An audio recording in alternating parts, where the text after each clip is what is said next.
Are you always being told that you're too sensitive? Do you feel like you're living in a constant state of high alert with this humming, vibrating energy inside you that won't quiet down? What if that feeling of near constant panic wasn't just a disorder, but a powerful part of your intuition trying to get your attention? Now, before we go any further, I need to be crystal clear about something. Anxiety is a very real and serious medical condition. This video in no way is a substitute for professional medical advice. The claims made here are not supported by scientific evidence and are presented as a spiritual perspective, not a medical one. If you're struggling with what you believe to be is clinical depression or anxiety, please make your first step a conversation with a doctor or a therapist. The ideas we're about to explore are meant to be a complementary lens, a different way to frame your experiences that might exist alongside with what's happening with your body and mind. This isn't a diagnosis, it's about exploring the possibility, in addition to the very real psychology of it all, that there might be another layer to your sensitivity. If we haven't met yet, my name is Rosberries,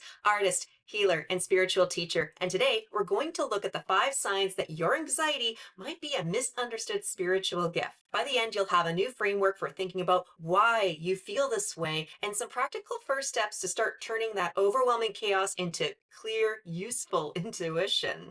Now let's get into the signs. As we go through them, just notice if any of this sounds familiar. No judgment, just observation.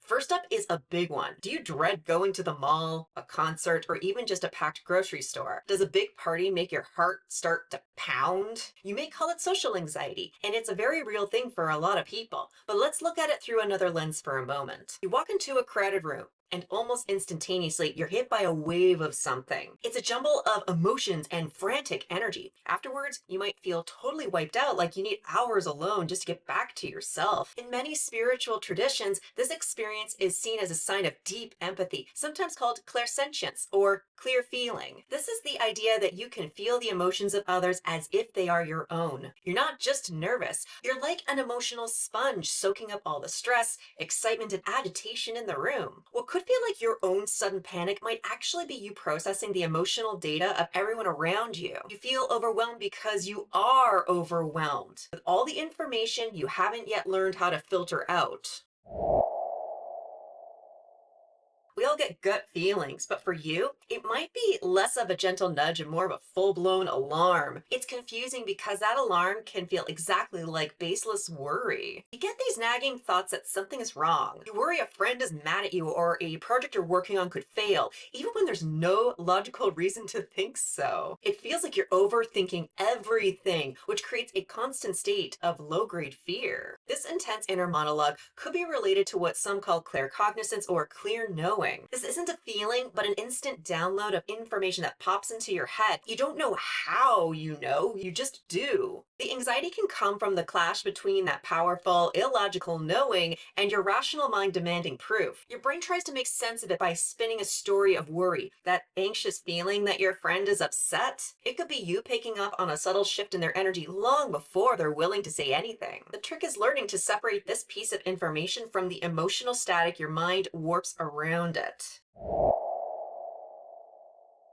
Your dream life isn't a random movie. It's more like a second, very intense reality. You often wake up feeling like you actually lived it. You have vivid nightmares that are so realistic they leave you feeling shaken for hours the next day. The dreams might feel stressful or chaotic, ruining your sleep or leaving you exhausted. First, it's important to say that science shows a strong link between stress and vivid dreams. It's one way our brain processes intense emotions. So that's a real factor. In a spiritual context, however, vivid dreams are often seen as a channel for your subconscious to talk to you. They can be a place to receive symbolic messages or guidance. That scary dream about being chased might not just be stress. It could be a symbolic message that you're running from a big decision. The anxiety comes from the uncoded message. A sign that your intuitive senses are active, but you haven't yet learned to speak their symbolic language yet. But let me know in the comments if you'd like to learn more about how to interpret your dreams. If any of this is resonating with you, or if you're just starting to see your own experiences in a new light, go ahead and hit the like button. It really helps this video find other people who might be feeling the same way.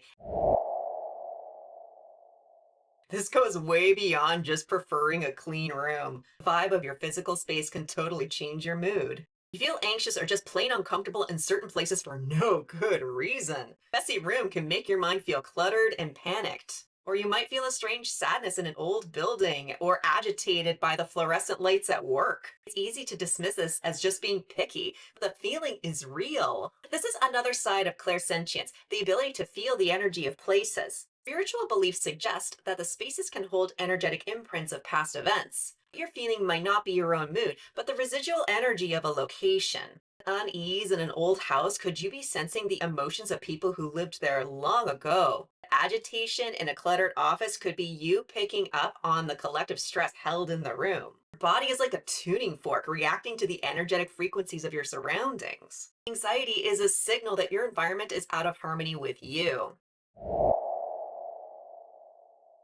This one can be scary because it feels so physical, and it is essential to rule out medical causes first. You get sudden goosebumps when it's not cold, or a weird buzzing or tingling or flip in your stomach, or a tightness in your chest with no obvious cause. This could easily trigger health anxiety as you try to find a physical reason for these strange feelings. Before considering any other explanation, if you have persistent or worrying physical sensations, please see a doctor. Once medical issues are ruled out, some spiritual views interpret these sensations as your body's intuitive feedback system. Goosebumps or energy chills might be your body's way of saying, pay attention to this. A flutter in your stomach might signal that the idea is aligned with you. The anxiety happens because you're having a real physical reaction without a logical reason. Your body is communicating in the language of energy, but your mind hasn't learned yet to translate it.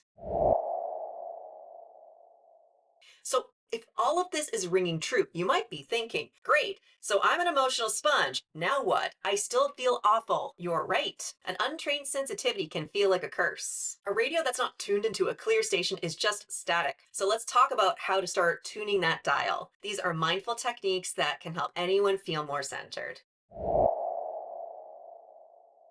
Grounding is a practice to anchor your energy. When you're overwhelmed, your energy can feel like it's spinning in your head. So try this. Sit or stand, ideally with your bare feet on the ground.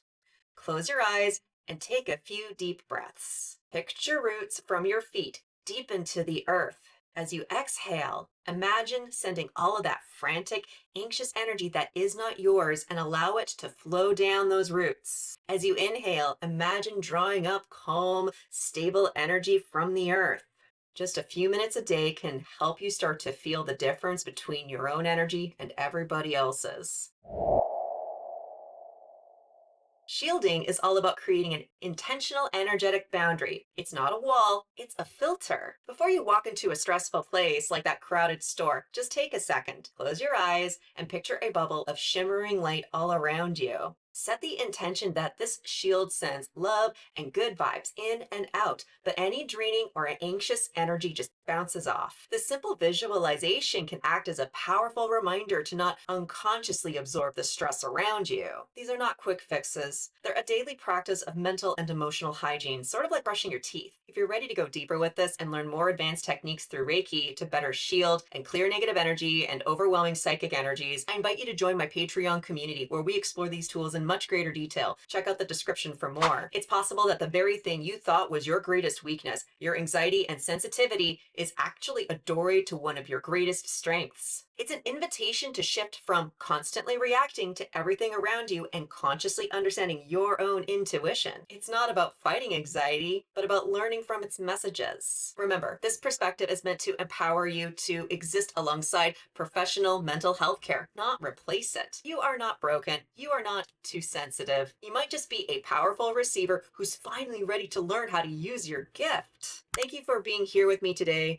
If you want to explore more ways to develop your intuition and turn that sensitivity into a superpower, make sure you subscribe and turn on the notifications so you don't miss what's next. And until I see you guys at the next one, I'm wishing you peace, love, and all the berries.